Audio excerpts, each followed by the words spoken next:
Hey guys, I want to welcome you to the weekly Wednesday for the Financial Freedom newsletter, where every week, every Wednesday, we delve into something inspirational, motivational, something excerpt taken from the Financial Freedom weekly newsletter. Wherever you are, if you're listening on Spotify, on iTunes, Google, be sure to click the like, subscribe, share, comment. And without ado, let's get into the show. Hey guys, welcome to the podcast episode. And I'm really excited about today's guest, Katie McManus. She's actually going to come from a very interesting angle and slant as a ADHD business strategist and money mindset coach. So we're going to talk about, I love all things marketing, social media, how to use ADHD in a good and how to manage it, as well as meditation, manifestation. I think for the audience out there, the entrepreneurs are really going to love this episode. So Katie, welcome.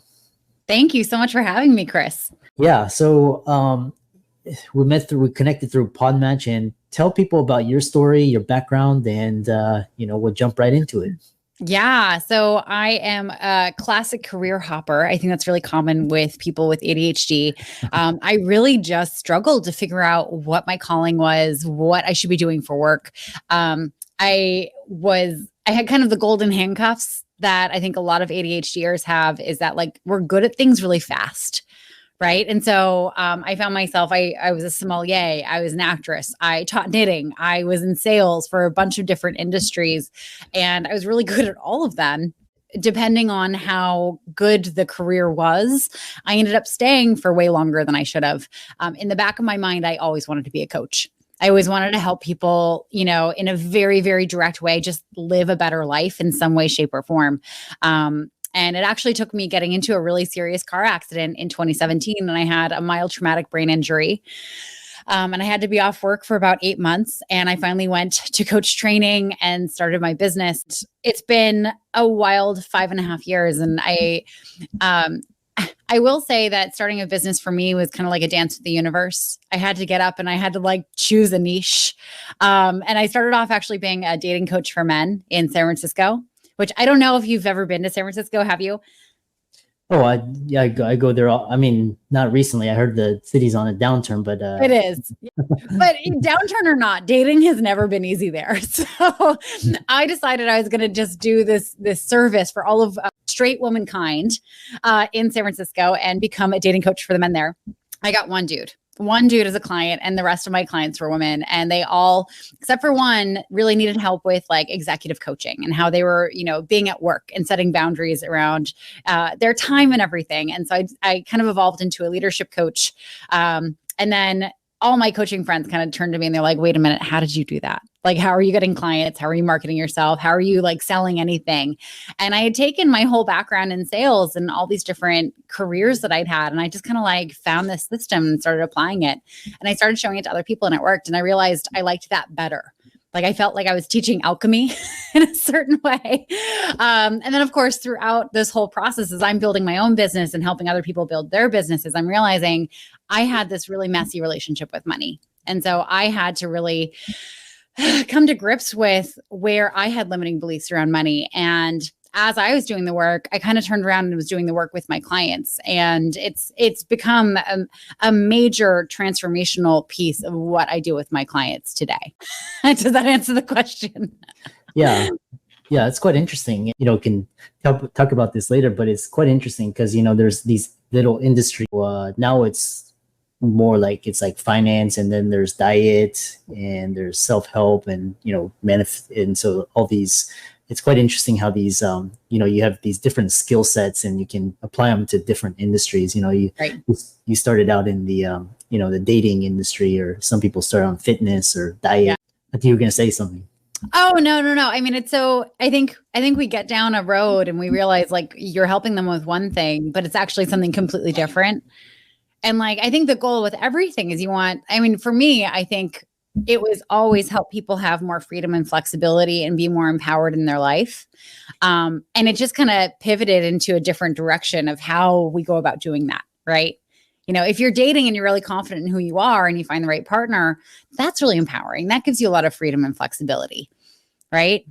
So I think it's very common in the personal development and manifestation space to kind of change roads, but not destination. Yeah, it's quite interesting. And, I love talking about this idea. I love more and more I talk about entrepreneurs, and they talk about how either they want freedom or they want to build something themselves. And, eventually they understand that their path to freedom is creating something. And so you talk about what's really interesting is I've never had a guest talk about ADHD and how it's help them in their business. Yeah. Talk about that. Yeah. Well, so ADHD, do you have ADHD by chance? I may have a little bit, but it's not. Okay. Yeah. So you would be very confident if you did. So folks with ADHD, like we talk a lot about the weaknesses of ADHD, like very distracted, might have a hard time regulating emotion, jumping from things. But like the cool thing about people with ADHD is we go through these really like deep periods. They could be long, they could be short, of hyper focused, right? We get hyper fixated on a specific topic or just an interest, right? We then kind of burn out on that interest usually, and then we move on to something else, but we don't lose that knowledge, right? Yeah. So for instance, like one of the most pivotal careers that I ever had that has helped me to this day, more than anything else I've ever learned, was honestly teaching knitting.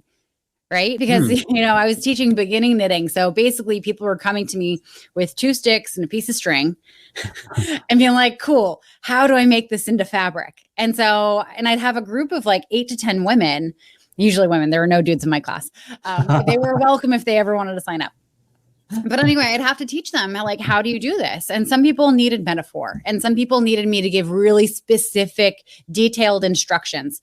Other people needed me to like show them, myself. Other people needed me to guide their hands. And learning how to like jump in and out and teach in all these different ways. I apply that every single day in what I do now, right? Because every single one of my clients learns in a different way, right? And they may learn like sales in one way, but marketing in another.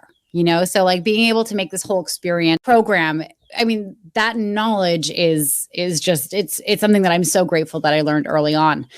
Folks with ADHD have a way of connecting the dots in areas that are completely different in a way that I think it helps them come to solutions that most people wouldn't get to.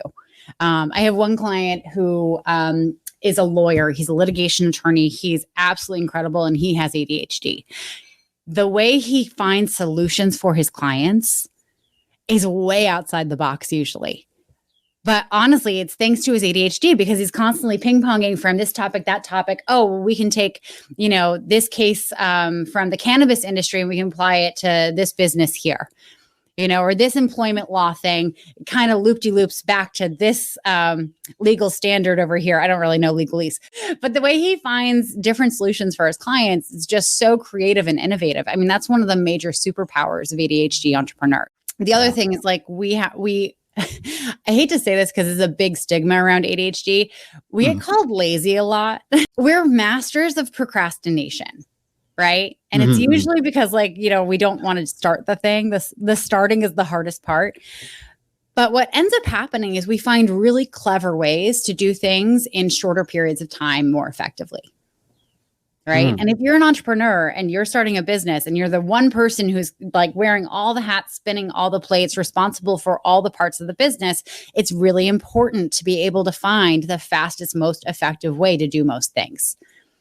And that's when an ADHD person becomes an entrepreneur and finds ways to tap into those powers, that is where they become unstoppable. Yeah, it's quite interesting. And so, that brings, a lot of entrepreneurs, they have some component of like, some of them I talked to, they have Asperger, and then some of them, are afflicted with bipolar, but like there's like these extreme periods of like super focused and like really creative ideas, and then they just have to manage the ups and downs.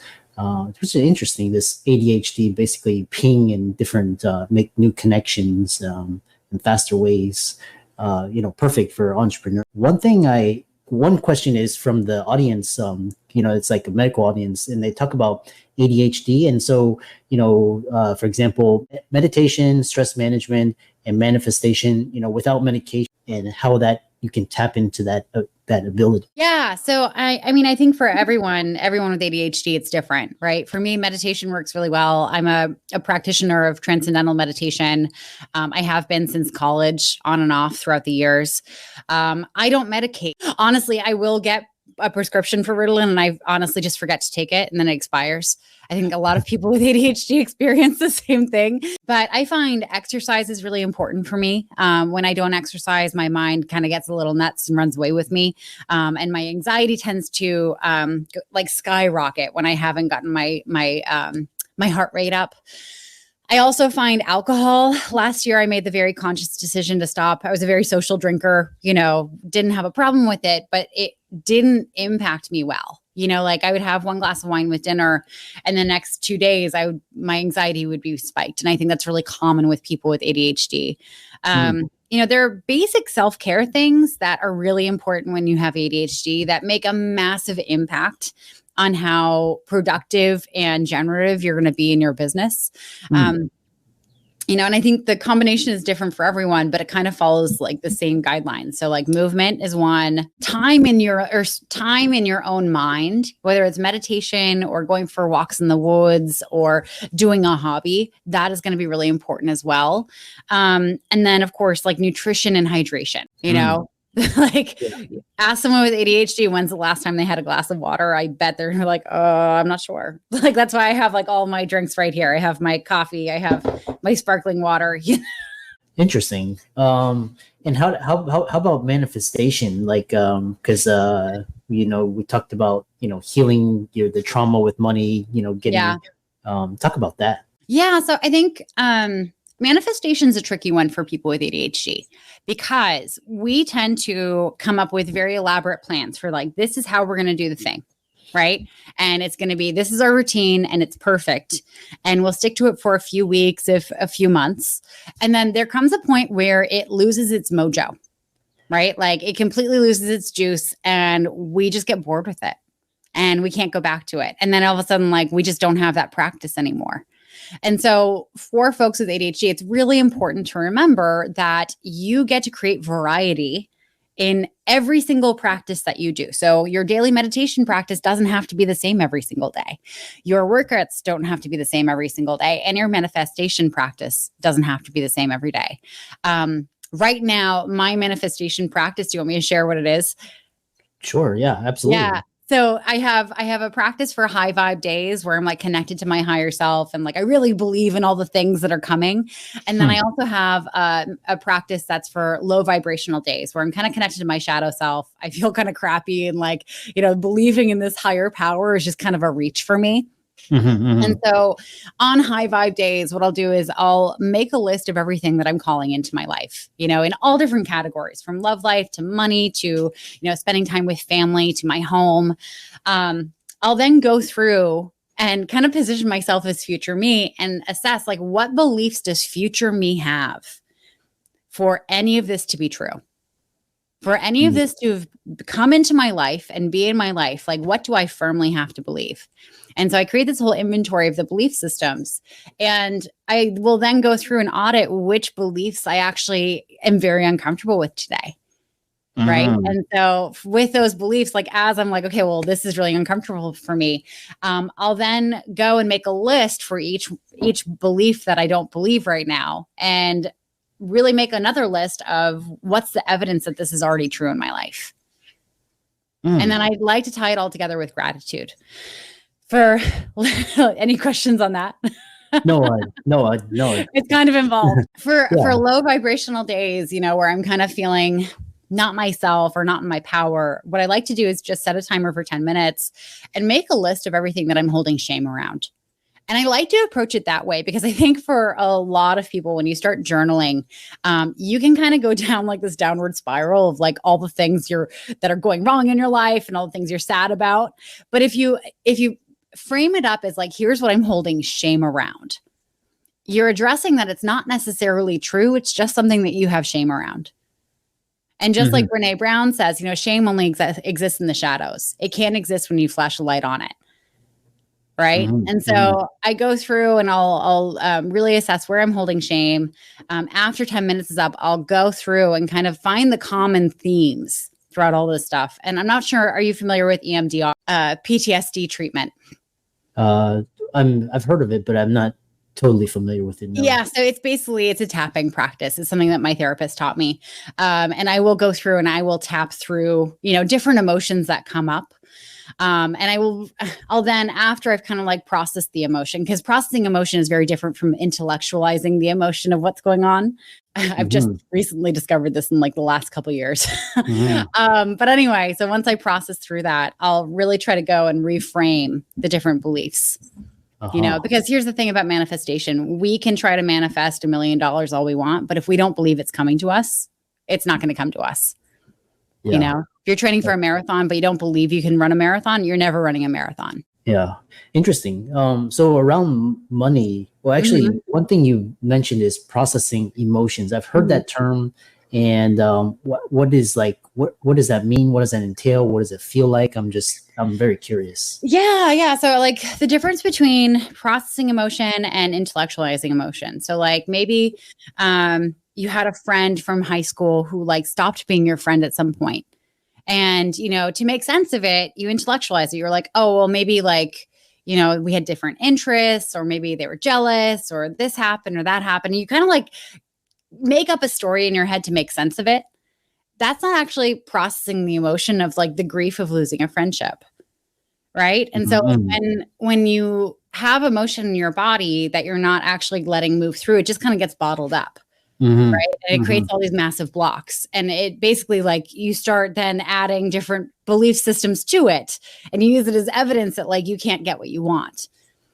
Right. Friends won't stick around. And how we do one thing is how we do everything. So oftentimes like the beliefs we hold around relationships are what we also apply to money. Right. So if people won't stick around, money's absolutely not sticking around. So instead of intellectualizing it, you want to really focus in on, what was the feeling back then? What's the feeling now? And where do you feel that in your body? Is it in your chest? Does it feel tight? Or is it in your gut? Do you feel like kind of sick? And you just want to focus in on what's that feeling, and what is it now, and what's it doing as you focus in on it, and just notice and like let whatever sadness comes up come up. Wow. And let it kind of move through you and notice it. And depending on, what other tools you have, it could be tapping, it could be dancing. You can absolutely like help move it through. But it's such an important part of the manifestation process. Yeah. Right? Fascinating. Well, one thing is, for this financial motivated community, you talked about you healing your relationship with money, and kind of talk about like, you don't have to get into detail, but like the trauma and then the beliefs and how it sounds like you talked about one thing, which is processing, but how you healing your relationship with money. This is very fascinating. Yeah. So there are a bunch of different angles to this, and I can't get into all of it because we don't have the time. But the two big things that I have found to be most transformational for my clients is we have to figure out what your money archetypes are. Like, what is your operating system when it comes to making decisions around money, right? Because everyone's different. There are 8 classic money archetypes, and everyone has like a top 3 that kind of work together to help us decide things, right? Yeah. So like the archetype of the accumulator, the accumulator operates with money very fearfully, right? The accumulator takes great joy in seeing their bank balance grow. But as soon as it stalls out or it stops growing, that like kicks them into this like panic mode where they, instead of like going and trying to make more money, they just like start like cutting off expenses, like, everywhere. And it puts them into a further sense of scarcity. Right. So it's really hard to, believe in abundance when you're operating from a place of scarcity. Likewise, the maverick, which is like the exact opposite of the accumulator, is so comfortable with risk. And I'm a maverick. I'm a classic maverick. So we'll like spend a lot of money, like trust that it's going to come back. And we're like the master manifestors, because like, we're just like, okay, cool. Well, I can spend whatever I want, and then I'll just figure out how to pay off the credit card this month. right? Mm, And we're so good at doing it because we just don't have that emotional baggage that the accumulator has. However, we get ourselves into a different kind of trouble because sometimes we can't always do it, right? Now, if that's how you operate with money, I guarantee throughout your life, you've bumped into other belief systems in the world that have told you that the way you are with money is bad. It hasn't worked along with, what you've been taught from your family or what society says you should be doing with money. And so that can create trauma in itself, because if you're doing everything wrong, you're putting yourself into danger. That's scary. That means you're not safe, especially with something that, we rely on to live. That can create its own form of trauma. Now, that's one side of it. Then there's also family trauma around money, right? Yeah. How, like, your ancestors 5 to 7 generations ago, what were they doing when it came to money? What, like back in the day? Yeah, back in the day, like 5, 7 generations. If you were to guess, like, what was money like for your family back then? I would say they probably worked for it, or they had a business, and they probably just stuffed it on their mattresses. Yeah. And, I mean, there was nothing. I mean, equity probably didn't have access to like equities, or probably you just had businesses or a job is kind of, that's what I would presume. But. Yeah. So like, their world was very different from our world. Right. I know, like, generations back, my ancestors were dealing with famine, and they were leaving Europe because like bad things were happening to come to the new world with like, like $3, in their wallet. And that was it. If that. And really, like, there's this poverty pride, because the human spirit really can't thrive when it believes it's downtrodden. And so that gets passed down generation to generation. And so we create these lives where we have to struggle for every dollar, because that's what our ancestors did, and they were proud of it. Right. And so there really has to be a reckoning and acknowledgement of like what has been handed down to me as a model of how to be with money. Has it had any trauma on me or created trauma in me? And if there has, like, separating it from myself and really starting the healing process. And oftentimes, my clients who start with me and we start this work, they end up like also needing to do therapy alongside it, because it also, the trauma that's related to money is usually trauma that's related to relationships as well. Yeah. Fascinating. Because, ancestors, grew up, like there's wars, and, they had to flee countries. And so that's why, they came here, and then basically they were just hoarder, save, and because that's their model. And then now our generation's like, we have access to information, we have access to public markets really easy. And but then it's like the older generations like, pension, social security, well, and also like you go into gender. I mean, my mom, came of age during a time where she wasn't allowed to own a credit card without a male family member signing off on it. Yeah. Her mother, like had very little rights when it came to finances, in comparison to her husband. So there's a lot of trauma that women actually have to overcome generationally, because that's what we've been taught about money from our mothers and our grandmothers. Right. Versus what men learn about what they're capable with when it comes to money. So it's really complicated. A lot of stuff goes into it. And I can't say I've ever had 2 clients that are exactly the same in how they deal with money.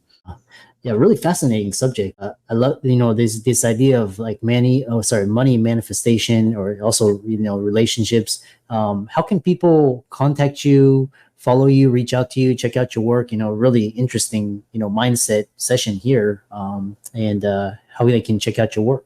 Yeah, absolutely. Well, if anyone is curious about the work that I do with money mindset and business strategy for ADHDpreneurs, I recommend just emailing me. It's Katie@Katie. And then if you're interested in hearing more about what I talk about in regards to ADHD entrepreneurs, running a business and dealing with their money mindset, I actually have my own podcast. It's called the Weenie Cast. My whole tagline is stop being a weenie and start your business already. And if you go to weeniecast.com, you can check that out there. Yeah. Really interesting. I really learned a lot from the session, and I'm sure the audience out there will as well. And all of Katie's resources will be in the links and show notes. Be sure to reach out to her, follow her socials, and thanks so much for coming onto the podcast. Thank you, Chris. It's been a delight to be here.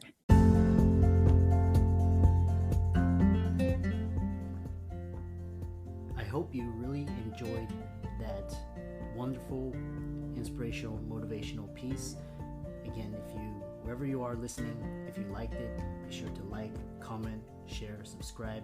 We're on everywhere: Spotify, iTunes, Google, Amazon, Audible. And without much ado, be sure to thank this show's sponsors, and we'll see you next week.